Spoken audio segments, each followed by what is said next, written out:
Nasa rin sisil na labas ko pa yung kapsula ko. Malapit na mga kahabi. Sama kayo, tingnan nyo.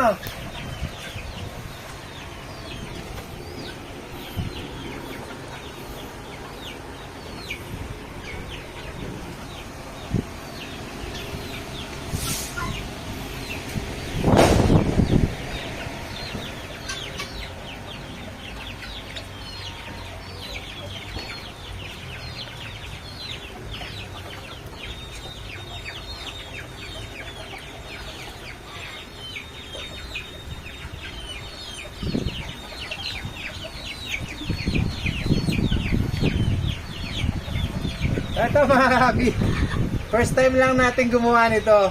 Actually, first time lang natin maglitsyon. Kaya ito, inayos na natin kasi nga para hindi mahirap maglitsyon.